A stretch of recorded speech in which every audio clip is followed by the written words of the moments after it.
Oi, hoje a gente vai mergulhar fundo no coração da língua portuguesa, o verbo. Ele não é só uma palavrinha de ação, não. É o verdadeiro motor que dá vida, tempo e intenção para tudo que a gente comunica. Bora desmontar esse componente essencial em partes bem claras e fáceis de entender. Então, vamos lá. O que é um verbo, afinal? A gente logo pensa em ações, tipo correr ou estudar. Mas olha, o conceito é bem mais amplo. Um verbo pode indicar um estado, como em ela está feliz, ou uma mudança de estado, ela ficou feliz. Pode ser um fenômeno da natureza, tipo choveu muito, ou até a simples existência de alguma coisa, como em há problemas a resolver. Para a gente conseguir entender toda essa complexidade, vamos usar três lentes diferentes. Primeiro, a semântica, que olha para o significado do verbo. Depois, a morfológica, que mostra como ele se transforma, como ele muda para se encaixar no tempo, na pessoa e no modo. E por último, a sintática, que define o papel central dele na estrutura da frase. Juntas, essas três lentes dão uma visão completa do que é o verbo. E este aqui é o nosso roteiro de hoje. A gente começa com essas três perspectivas fundamentais, depois vamos dar uma olhada nas flexões dos verbos, com foco especial no modo.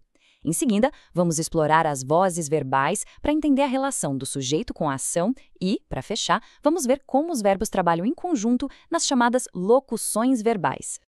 Ok, começando nossa primeira sessão.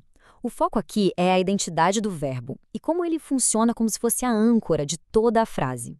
Olha só, do ponto de vista da estrutura da frase, o verbo é a espinha dorsal da oração. Ele é o núcleo do predicado. É simples. Sem um verbo, seja ele explícito ou até meio escondido, simplesmente não tem oração em português.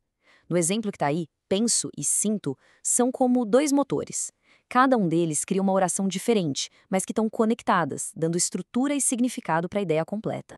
Agora, na segunda sessão, vamos ver como os verbos mudam de forma.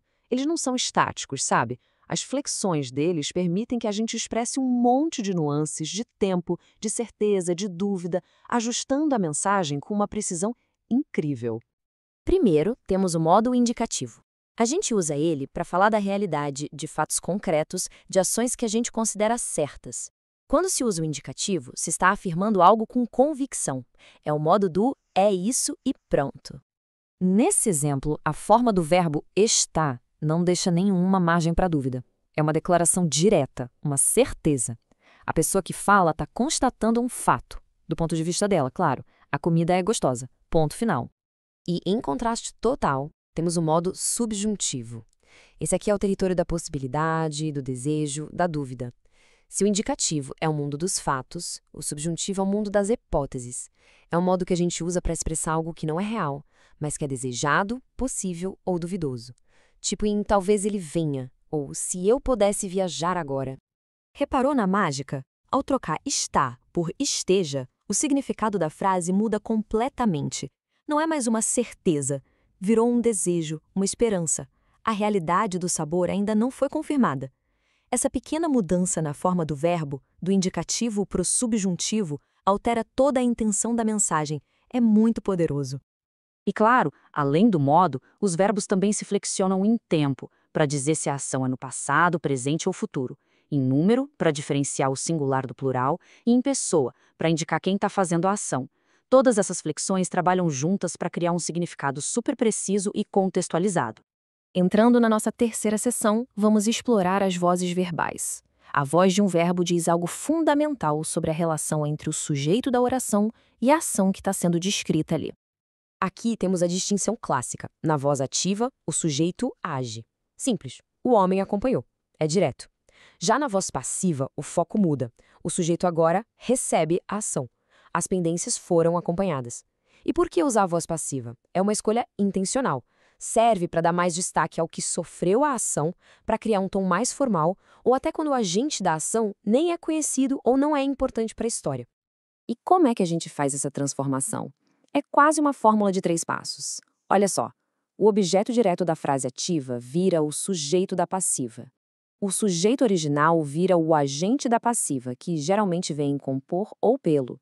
E o verbo principal se transforma numa locução, combinando o verbo auxiliar ser com o particípio do verbo principal. E ainda tem uma terceira voz, a reflexiva. Nela, o sujeito é ao mesmo tempo quem pratica e quem recebe a ação. É como se a ação batesse e voltasse, refletindo na própria pessoa, como em ela se penteou. Esse exemplo deixa tudo bem claro. Em eu me barbeei, a ação de barbear foi feita por mim e em mim mesmo. Em acabei me ferindo, a ação de ferir também foi praticada por mim e a pessoa ferida fui eu mesmo. Nos dois casos, a ação reflete de volta no sujeito.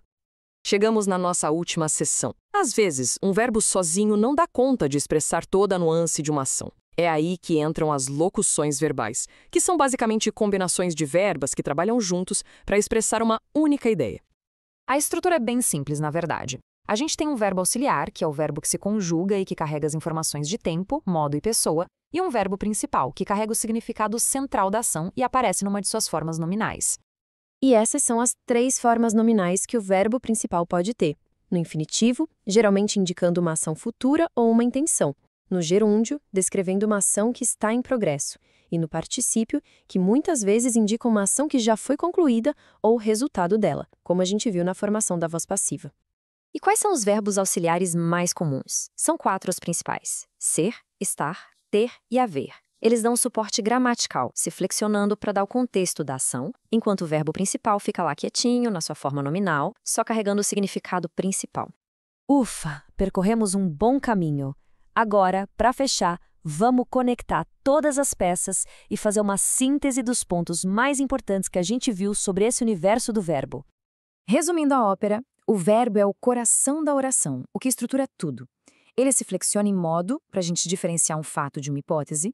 A voz dele determina se o sujeito age ou recebe a ação, mudando o foco da mensagem. E, por fim, ele pode se juntar a um auxiliar numa locução para expressar ideias mais complexas. Esses são os pilares. E, para terminar, fica uma reflexão. A gente viu como o verbo é a peça central da comunicação. Então fica aqui o convite para começar a observar como a escolha cuidadosa de um único verbo, a troca de um modo, a mudança de uma voz ou a seleção de um tempo verbal mais preciso pode alterar completamente o impacto e o significado de uma mensagem. O poder está literalmente no verbo.